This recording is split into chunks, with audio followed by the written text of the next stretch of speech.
Bonsoir à tous, bienvenue sur Monaco Info pour une nouvelle édition. Voici les titres qui seront développés dans ce journal. C'est un véritable tremplin pour les innovations qui ont du sens. Après 6 années d'activité, Monacotech a accompagné une cinquantaine de projets depuis sa création et il poursuit encore aujourd'hui son développement. Sandrine Sauval, directrice de Monacotech, sera notre invitée ce soir. Il a un nom en héritage, comme son grand-père, le commandant Cousteau. Fabien Cousteau a consacré sa vie à sa passion pour l'éducation marine et la recherche. Invité du symposium GEPCO, un programme de cartographie des océans, il a présenté son projet de station sous-marine Proteus. Il sera avec nous également pour en parler. Ils sont des alliés qui facilitent la vie des malvoyants et des non-voyants. Les chiens guides d'aveugles sont un véritable soutien pour leur maître. Témoignage ce soir avec Julie et son compagnon à 4 pattes, Raya. Puis à la fin de ce JT, nous vous emmènerons dans les coulisses des répétitions de l'opéra Don Carlo de Verdi qui sera présenté à partir du 22 novembre au Grimaldi Forum. Depuis 2017, Monacotech accompagne les projets innovants pour s'établir et se développer depuis Monaco. L'incubateur est un véritable facilitateur pour la création et l'installation de projets innovants en principauté. Avant d'en parler avec la nouvelle directrice de Monacotech, Sandrine Sauval, coup de projecteur sur les nouvelles startups qui viennent d'intégrer l'incubateur. Elles ont pu présenter leurs projets à l'occasion d'un démo day. Plus de détails dans ce reportage de Vanessa Dessy et Lionel Bernardi. 4 nouvelles startups ont intégré Monacotech. À cette occasion, l'incubateur monégasque organisait son premier Demo Day afin de découvrir ses différents écosystèmes, de l'application de commandes B2B entre restaurateurs et fournisseurs à la plateforme de formation innovante ou encore Altores qui propose des employés digitaux grâce à l'automatisation pilotée par l'intelligence artificielle. Notre objectif, c'est de créer ce qu'on appelle des employés digitaux. Ça veut dire des assistants qui vont permettre aux employés de boîtes généralement de plus petite taille d'avoir accès à des outils qui sont normalement réservés à des boîtes de plus grosse taille. Par exemple, on va assister dans les questions qui peuvent être posées par les clients, on va aider dans les stratégies que les business peuvent mettre en place et aussi dans tout ce qui est stratégie marketing, donc marketing digital particulièrement, où là on va avoir des employés digitaux qui vont faire des postes à la place des donc dirigeants ou employés des sociétés directement. Brainet travaille sur le développement d'outils digitaux pour les professionnels de santé afin d'aider au diagnostic et au suivi de maladies neurologiques. Je suis neurologue, je travaille au centre hospitalier universitaire de Nice et mon projet c'est de développer des applications médicales pour les professionnels de santé, pour les médecins en particulier, dans le but d'améliorer la qualité de l'examen neurologique quand on examine des patients. L'idée c'est de dire qu'aujourd'hui on détecte parfois des maladies neurologiques plusieurs années après que le processus ait réellement démarré. Et l'objectif, c'est, grâce à la technologie, d'essayer de raccourcir le délai au diagnostic, de faire des diagnostics parfois un petit peu plus précis, alors que l'examen qu'on fait classiquement, parfois, peut rater certaines choses importantes. Ces 4 startups pourront désormais évoluer au sein de Monacotech afin de s'agrandir, de s'établir et de se développer dans un environnement favorable. Et pour parler plus amplement de Monacotech et de son rôle dans le paysage économique monégasque, nous sommes avec sa nouvelle directrice. Bonsoir Sandrine Sauval. Bonsoir Émilie Rousseau. Vous avez pris la tête de Monacotech le 5 juin dernier. Comment résumer ces premiers mois sous votre direction ? Ces premiers mois ont été intenses, riches en rencontres et en activités aussi pour l'incubateur. Nous avons d'abord travaillé avec le conseil de surveillance de Monacotech pour définir la feuille de route et établir nos priorités. Ensuite, c'était l'occasion aussi, avec cette prise de poste, d'aller à la rencontre de nos différents partenaires et des différentes parties prenantes de l'incubateur pour échanger, mais aussi pour réactualiser certaines bases de collaboration qui étaient en place avec l'incubateur. Et puis enfin, ces derniers mois, nous avons été très occupés à sélectionner une nouvelle promotion de start-up qui nous a rejoints en septembre et qui termine aujourd'hui leurs 2 premiers mois d'accélération avec un événement qui est le Demo Day, au cours duquel elles vont pouvoir pitcher leur projet devant une audience amicale proche de l'incubateur. Monacotech est une institution que vous connaissez bien pour l'avoir intégrée il y a 1 an et demi déjà.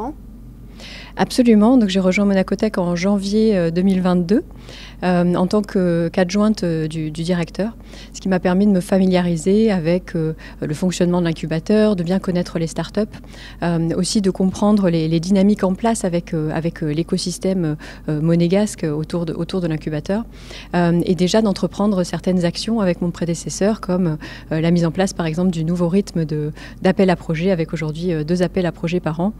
Donc effectivement, c'est tout en continuité que s'est passée cette prise de fonction. Et que représente Monacotech pour vous? Comment vous le définiriez?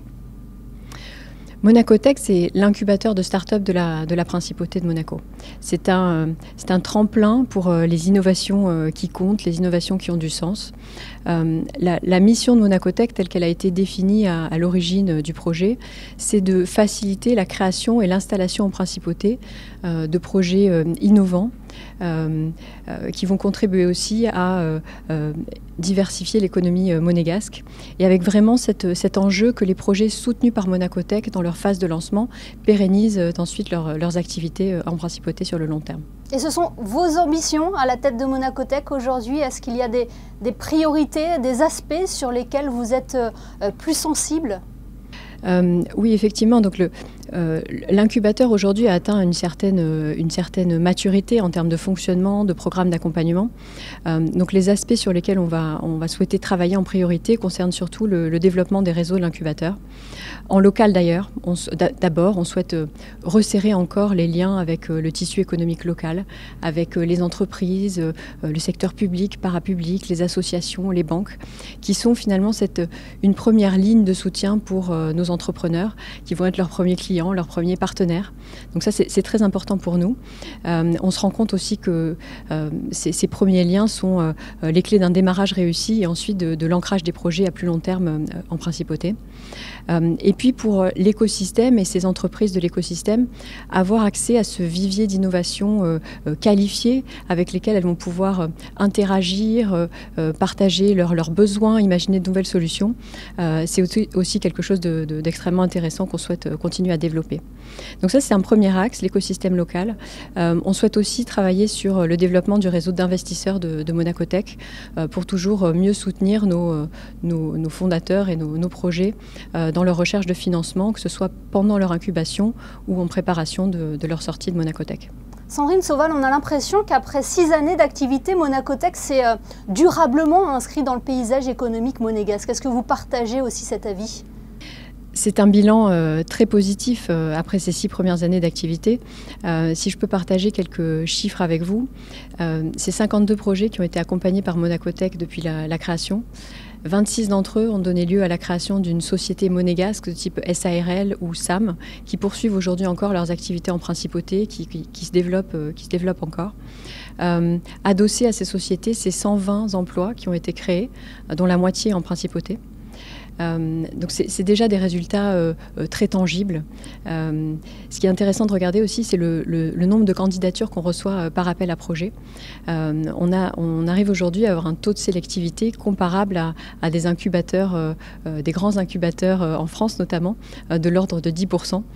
Donc ça aussi, c'est révélateur de l'attrait de l'incubateur et de son ancrage dans le paysage. Et aujourd'hui, Sandrine Sauval, quelle est l'actualité de Monacotech ? L'actualité, c'est un appel à projet en cours qui se terminera le 21 novembre prochain avec des candidatures qui peuvent être déposées sur le site de Monacotech. Et l'intégration se fera en mars l'année prochaine. Et le message est passé à tous ceux qui veulent intégrer donc l'incubateur de la principauté, l'incubateur de start-up. Merci infiniment Sandrine Sauval d'avoir été notre invitée ce soir sur Monaco Info. Merci à vous Émilie Russo. Plusieurs informations pratiques à prendre en compte. Une nouvelle campagne de renouvellement des enrobés a débuté à Monaco. Différentes parties de la principauté sont concernées par des travaux qui auront lieu uniquement de nuit, de 20h à 6h. 9 secteurs ont été ciblés comme le boulevard Charles III, la rue de la Colle ou l'avenue Princesse Grace. Retrouvez tous les détails sur le site officiel du gouvernement princier, www.gouv.mc. La campagne de réhabilitation de l'éclairage des tunnels se poursuit en principauté. C'est le tunnel de Belgique situé à l'entrée du centre hospitalier Princesse Grace qui va être concerné dans un avenir proche. Les travaux auront lieu du 21 novembre au 22 décembre de 8h30 à 16 h, ce qui imposera une circulation alternée. À noter que l'éclairage actuel est remplacé par des luminaires à LED, beaucoup moins énergivores que ses prédécesseurs. La No Finish Line aura lieu du 11 au 19 novembre à l'espace Fontvieille. Le coup d'envoi de la 24e édition sera donné ce samedi à 14 h. 8000 participants se sont déjà préinscrits à cette course à la fois sportive et caritative. Vous connaissez le principe, pour chaque kilomètre parcouru, 1 € sera reversé à l'association Children and Future qui soutient les enfants malades ou défavorisés. L'objectif cette année est de dépasser la barre des 300 000 km et pour l'atteindre, les organisateurs ont besoin de vous. Sa présidente Ariane Favaloro sera d'ailleurs notre invitée dans le JT de vendredi. Parlons environnement à présent. Notre connaissance des océans reste encore très limitée. À ce jour, 1/4 des fonds marins ont été explorés. Un constat dressé lors de la semaine GEPCO et du symposium Map the Gaps qui s'est déroulé au musée océanographique. Des explorateurs, des experts en cartographie sont intervenus pour échanger sur l'exploration des océans. Parmi eux, Fabien Cousteau, le petit-fils de Jacques-Yves Cousteau, consacre sa vie à sa passion pour l'éducation marine et la recherche. Il nous fait le plaisir d'être avec nous ce soir. Bonsoir Fabien Cousteau. Hey, bonsoir à vous. Et tout d'abord, qu'est-ce que cela vous provoque d'être présent au musée océanographique, un lieu que votre grand-père, le commandant Cousteau, a dirigé pendant plus de 30 ans? Oui, pour moi, ça me met des émotions au cœur, puisque quand j'étais enfant, je passais dans les coulisses sans arrêt, et puis j'avais l'opportunité de manger sur la terrasse avec ma grand-mère, qui était quand même très important pour le succès de mon grand-père. Donc pour moi, le musée de Monaco, c'était quand même un endroit très spécial. Vous étiez donc au musée pour le symposium GEPCO, Map the Gaps. Pour éclairer nos téléspectateurs, qu'est-ce que la GEPCO ?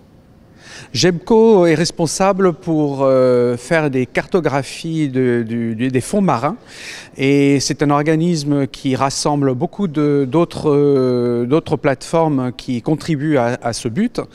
Et ça nous permet justement de connaître mieux nos océans, non seulement pour la cartographie marine, mais aussi pour mieux connaître l'environnement. Alors ça a été lancé il y a 120 ans par le prince Albert Ier, plus d'un siècle, et nos océans ont encore beaucoup de choses à nous apprendre. Les océans ont été explorés, je parle d'explorer comme je le fais moi et bien d'autres, au taux de 5 à 7%. Et la cartographie même des océans, bien qu'avec Google Maps et tout ça, on pense que ça a été fait, ça n'a pas été fait du tout. D'ailleurs, le but, c'est de faire une bonne cartographie d'environ 30% des fonds marins par l'année, enfin le but en tout cas, c'est l'année 2030. Hein. Oui, il est essentiel d'accroître nos connaissances à ce sujet. C'est pour cela que vous êtes lancé dans le projet Proteus. C'est une station sous-marine, c'est ça ? Oui, donc Proteus, c'est une station sous-marine que j'appelle la Station internationale des océans. C'est un centre de recherche sous la mer, enfin dans les océans, qui est basé en première à Curaçao, et éventuellement on en bâtira plus d'une pour faire un network, pour pouvoir mieux connaître la santé des océans et de pouvoir faire des recherches approfondies sur long terme, sur non seulement la santé, mais la biodiversité, de pouvoir mieux connaître les océans, pour pouvoir prendre de meilleures décisions pour les gens de la planète Terre, qu'on devrait appeler la planète Océan. Et quand est-ce que cette station sera opérationnelle ? Donc Proteus, on a pour but de pouvoir l'installer dans les eaux protégées, de la zone protégée de Curaçao, le Curaçao, la petite île dans le sud des Caraïbes, à la fin de 2026, avec la première mission en début 2027. Et à quoi ça ressemble en fait? C'est une station qui serait installée au fond des océans. Elle accueillerait des scientifiques, des spécialistes? C'est ça, ça rassemble des scientifiques, des spécialistes qui pourraient justement utiliser cette plateforme, ce laboratoire, si vous voulez, assez complexe, modulaire, qui puisse continuer à être agrandi au fur et à mesure des besoins, non seulement à 20 mètres de fond, mais jusqu'à 90 mètres de fond, en saturation. Donc comme près de continent 2, en mer Rouge, là on fait quelque chose de plus grand et pour un taux de au moins 20 ans d'existence. Alors c'est une expérience que vous avez déjà vécue à bord d'Aquarius, c'est une station qui a plus de 30 ans, c'est ça, qui est basée en Floride? Oui, alors Aquarius, c'est un peu une antiquité, mais quand même une plateforme assez unique, qui a un pied de 40 mètres carrés d'espace de superficie intérieure. Donc c'est quand même assez limité en ses capacités de pouvoir amener du personnel et de l'équipement. Mais néanmoins, on a pu en 31 jours faire plus de 3 ans de science en 31 jours parce que justement on avait l'accès à l'extérieur et aux océans en saturation. Donc on plongeait chacun d'entre nous entre 10 et 12 heures par jour pour revenir avec les données et les échantillons qu'on avait besoin pour faire des recherches sur tout ce qui est changement du climat, la biodiversité, etc., etc., etc. Oui, des défis environnementaux qui sont importants. Fabien Cousteau, finalement, et tout comme votre sœur que nous avions déjà reçue sur Monaco Info, vous poursuivez l'héritage de votre grand-père, un héritage qui nous concerne tous. C'est un honneur, une responsabilité, un plaisir. Et avec ceci, d'être au musée de Monaco pendant cette conférence, c'est quand même un grand moment dans l'année pour nous et pour moi en particulier en ce moment. Oui, merci à vous d'avoir été également avec nous ce soir sur Monaco Info. Merci à vous. Intéressons-nous maintenant au pouvoir de nos amis à 4 pattes. Les chiens sont des alliés qui facilitent la vie des malvoyants et des non-voyants. Ils sont même un véritable soutien pour leur maître. Mardi soir, un chien guide d'aveugle a été remis à une jeune malvoyante en présence de la fondation Gaïane et l'association SICAM à l'origine de cette soirée. Un moment important pour la jeune fille et sa famille que vous relate Christine Datomel sur des images de Jean-Alexandre Dordet. Elle s'appelle Raya et du haut de ses 3 ans et demi, elle va faire le bonheur de Julie, une jeune malvoyante de 18 ans. Ce labernois a été offert à la jeune fille par l'association Le SICAM.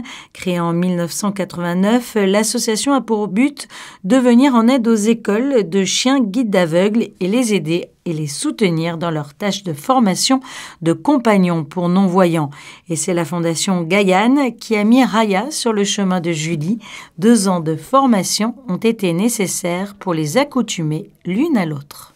Le rôle de l'éducateur va être de trouver le chien le mieux adapté à l'enfant. C'est-à-dire que si l'enfant, par exemple, est hyperactif, eh bien on va essayer de lui trouver un chien qui soit actif, et ainsi de suite. Donc, si l'enfant est petit, on va essayer d'adapter un chien un petit peu plus rablé pour justement qu'il s'adapte le mieux. Le rôle de l'éducateur, c'est de trouver la meilleure harmonie entre l'enfant et le chien et de créer la meilleure équipe. Avec Raya, on est très fusionnels. Raya, c'est un chien qui me ressemble beaucoup.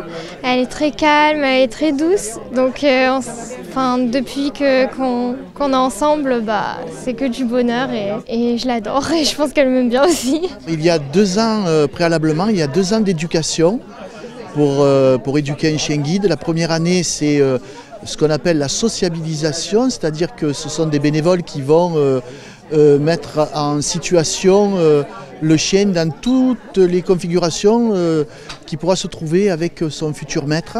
C'est-à-dire ça peut être sur les marchés, ça peut être au restaurant, dans les lieux culturels. Et la deuxième année, dès que le chien a 11 mois, 12 mois, eh bien, il va rentrer dans notre école en éducation. Et là, pendant 6 mois, on va lui apprendre, si je puis dire, son métier de chien guide. Ça change la vie. Avant d'avoir Raya, j'avais une canne blanche et c'était pas du tout pareil. Depuis que j'ai Raya, je me déplace beaucoup plus. Raya, elle m'aide à la fois dans mes déplacements, mais elle m'aide aussi avec les autres, avec les relations avec les autres. Beaucoup plus de personnes viennent vers moi. C'est très différent. Depuis 2008, la Fondation Gaïane a remis 180 chiens à de jeunes malvoyants, un soutien essentiel dans leur vie de tous les jours. En parallèle à cette soirée, l'association Le SICAM a mis en place des ateliers pour que les invités présents à cette soirée réalisent le quotidien d'une personne malvoyante. Depuis quelques années maintenant, en plus de soutenir les écoles de chiens guides d'aveugles, le SICAM fournit aussi du matériel informatique, ordinateur ou logiciel en braille aux personnes malvoyantes pour leur permettre de se préparer à la vie active et de trouver plus facilement un métier. Les dons et les legs continuent l'essentiel des ressources du SICAM, donc si vous aussi vous souhaitez les aider, n'hésitez pas à vous rapprocher de l'association.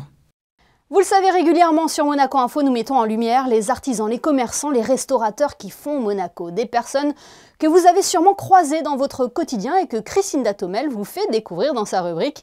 Bonsoir Christinda, on vous retrouve du côté de la Condamine aujourd'hui pour une spécialité que l'on a tous un jour goûtée. Elle est le reflet de chez nous et on la retrouve à toutes les fêtes, du berceau à nos vieux jours. On la déguste matin, midi et soir. Elle est la spécialité du Sud. Bien sûr, je veux parler de la Soca. Et en Principauté, il y a un endroit bien connu, c'est chez Roger. C'est là que l'on aime s'attabler pour la déguster. Une histoire, vous allez voir, qui a débuté il y a fort bien longtemps et qui se poursuit de génération en génération.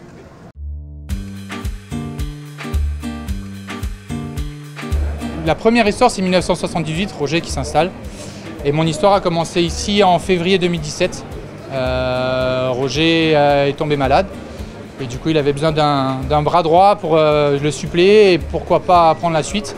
Donc je me suis proposé de venir apprendre, de voir si le métier me plaisait. Et voilà, ça fait maintenant 7 ans que ça dure et c'est un plaisir tous les jours de venir travailler. Et alors, qui est Roger pour vous? Alors Roger, c'est le père de mon épouse. J'étais le gendre qui a voulu apprendre le métier, qui a voulu faire perdurer cette tradition qui tient beaucoup au Monégasque, qui tient à cœur au Monégasque. Voilà, je suis le gendre. Roger, c'est une Soca qui est craquante sur le dessus, craquante sur le dessous et qui reste tendre à l'intérieur. Voilà, c'est cette association de deux textures qui fait que voilà, elle est un peu unique. Et du côté de la pissaladière, c'est son expérience de boulanger.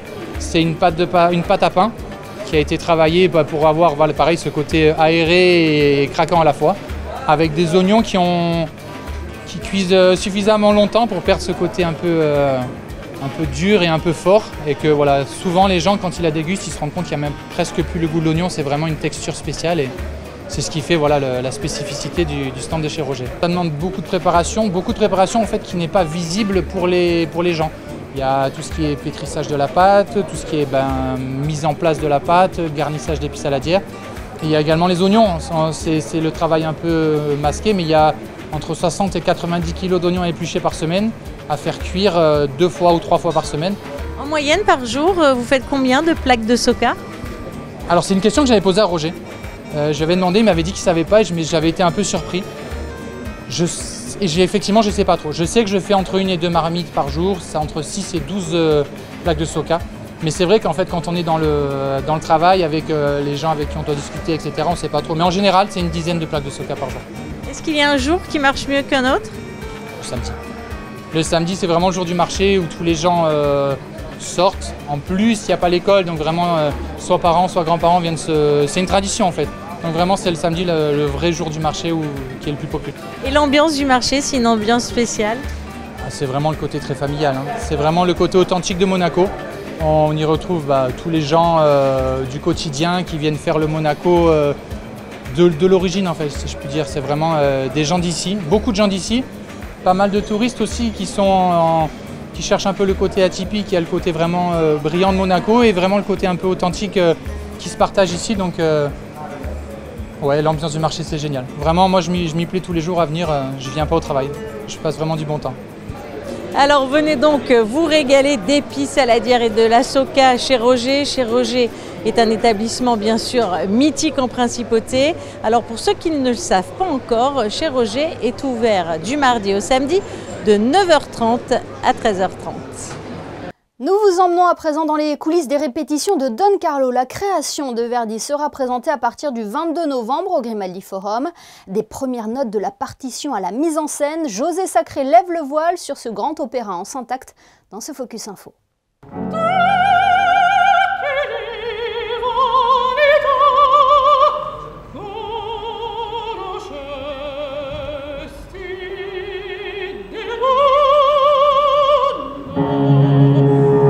Mardi 7 novembre, nous avons assisté à une répétition, une séance de travail avec accompagnement au piano, d'un extrait du 4e acte de Don Carlo de Verdi avec Joyce El-Khoury qui interprète le rôle d'Élisabeth de Valois. Don Carlo de Verdi a été créé en français à Paris en 1867. Une deuxième révision, révisée en italien et en 4 actes, a été créée à la Scala du Milan en 1884. C'est cette version que Cecilia Bartoli, directrice de l'Opéra de Monte-Carlo, a choisi de présenter au Grimaldi Forum les 22, 24 et 26 novembre. Avant de répéter son rôle de Philippe II dans cette production, le toujours sympathique et volontiers plaisantin Ildar Abrazakov imite le chef d'orchestre, loin des yeux de celui-ci, Massimo Zanetti, tout entier dans son travail de direction musicale.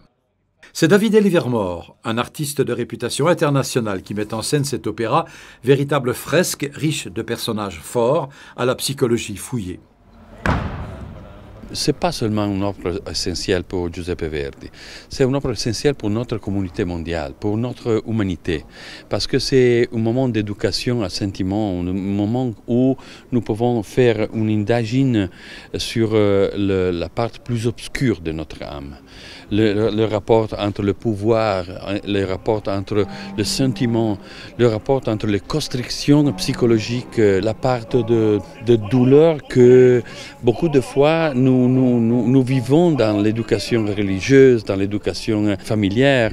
C'est quelque chose qui a beaucoup de distance, de siècles, pas seulement avec Giuseppe Verdi, mais avec l'histoire de Philippe II.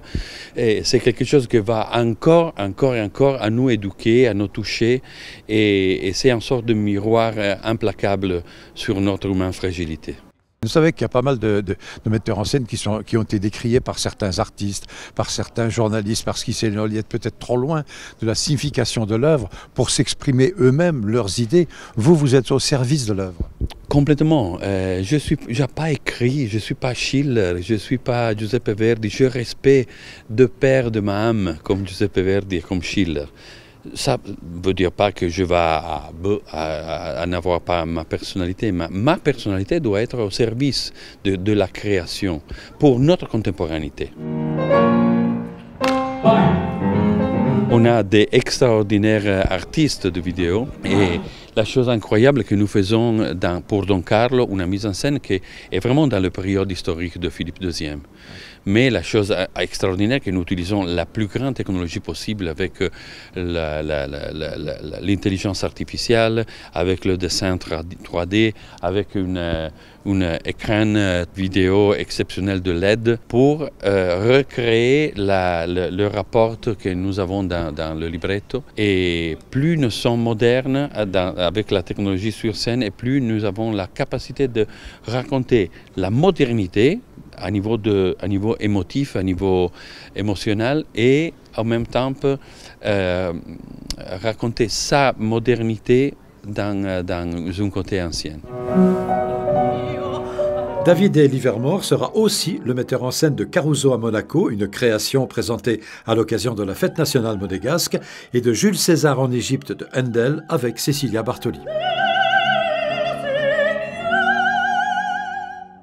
Nous en parlions hier avec Antoine Compagnon de l'Académie française. Colette est une habituée appréciée de la principauté. L'amie des princes, comme elle a été surnommée, est à l'honneur à l'occasion du 150e anniversaire de sa naissance. Après une conférence proposée par la Fondation Prince-Pierre au Théâtre des Variétés, l'Institut audiovisuel de Monaco a projeté mardi le film Chérie de Stephen Frears, avec notamment Michel Pfeiffer, une adaptation de l'œuvre originale de Colette qui se déroule au début du XXe siècle et qui la consacra comme grand écrivain en 1920.